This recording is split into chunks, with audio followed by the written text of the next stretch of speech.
இன்னைக்கு வர ரிசல்ட்டே என்ன? இப்போ இந்த விட்டு என்ன எழுதி வச்சிருக்காங்க தெரியலையே. இன்னைக்கு வர ரிசல்ட்டே என்ன ஆகுதோ? ஐயோ எந்தடா காலையில ரிசல்ட் வச்சுட்டு இப்படி தூங்கிட்டு இருக்க? அப்பா நான் விஷ்ணுப்பா. இந்த விஷ்ணு காலையில எங்கேயோ போயிட்டான். தூக்கத்தை வேற கெடுக்காதீங்க போங்க.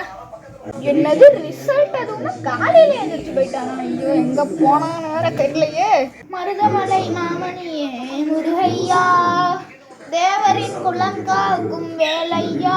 ஐயா விஷ்ணு பைத்தியக்காரா, காலையிலேயே ரிசல்ட் வச்சுட்டு நீ எங்கடா போயிட்டு வர? அது ஒன்றும் இல்லப்பா, இந்த எக்ஸாம் எழுதிட்டு வந்தோம்ல, ரிசல்ட்டை கொஞ்சம் பாஸ் ஆகிட்டு மருதமலை முருகன் கோயிலுக்கு போய் வேண்டிட்டு வந்துருக்கேன்.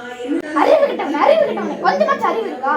ஏண்டா எக்ஸாம் எழுதுறதுக்கு முன்னாடி போய் கொஞ்சம் வேண்டிட்டு வந்தேன்னா கூட எக்ஸாம் எதுவும் நல்லா எழுது. எக்ஸாம் எழுதி முடிச்சுட்டு நீ என்ன எழுதிருக்கோ அதான் நான் போயிடும். ஓ சரிப்பா.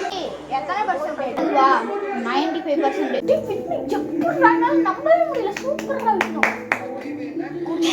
சரி ரொம்ப சந்தோஷப்படாதீங்க. நான் 95 இல்லை, வித்யா. என்ன சொல்றா அந்த வித்யா பொண்ணு 95% தானா? அவங்க அப்பா வேற 100க்கு 100 வாங்கணும்னு சொல்லுவாங்க. அப்படிலாம் இல்லப்பா. அது அன்னைக்கு நானும் விஷ்ணுவும் போயிட்டு பிடிச்சனால திட்டி விட்டோம். ஒரு 5 நாட்கள் என்ன வருதுன்னு சும்மா விஷ்ணு 4 வாரத்தை நறுக்குன்னு கேட்டான்ப்பா. அதுலேருந்து தெரிஞ்சுட்டாரு. ஓ அப்படியா? இன்னைக்கு தான் பிறந்ததுலேருந்து உருப்படியாக யூஸ் பண்ணியிருக்கீங்க. சூப்பரா. நான் இதுக்கு இப்போ எதை பற்றி பேசிக்கிறேன்? வா ரிசல்ட் என்ன? அதுவா 74%. 74ஆ? சூப்பரா. பாருங்க 74 நான் இல்லை, குப்பசாமி. என்னடா சொல்ற? குப்பசாமி 74 தானா? அவங்க அப்பனும் ஓரளவுக்கு மோசமானது தான். எப்படி தெரியுமா?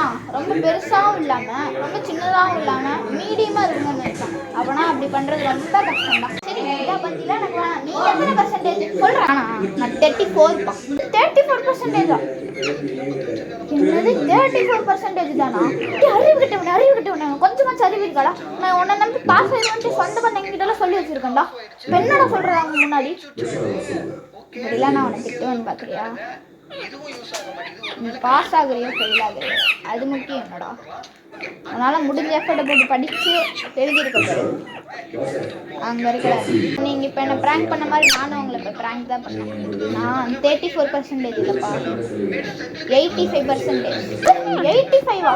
சூப்பராக விட்டணும். நான் நைட்டு கேக் வாங்கிட்டு வந்து ட்ரீட் வைக்கிறேன்டா. பாரு சூப்பராக என் பையன் 85டா. வீடியோ பார்க்குற நீங்கள் பப்ளிக் எக்ஸாம் எழுத போகிறீங்கன்னா ஜஸ்ட் பாஸ் ஆகிறவங்களுக்கும் கங்க்ராச்சுலேஷன்ஸ், ஃபெயில் ஆகிறவங்களுக்கும் கங்க்ராச்சுலேஷன்ஸ், நிறையா மார்க் எடுக்கிறவங்களுக்கு கங்க்ராச்சுலேஷன்ஸ். என்னடா இவன் ஃபெயில் ஆகிறவங்களுக்குலாம் கங்க்ராச்சுலேஷன் சொல்கிறேன்னு பார்க்குறீங்களா? நீங்கள் உங்களால் முடிஞ்ச எஃபர்ட்டை போட்டு படிங்க. நீங்கள் பாஸ் ஆகிறவங்க பேர் நீங்கள் செகண்ட் அட்டெம்ப்டில் கூட மாற்றிக்கலாம்.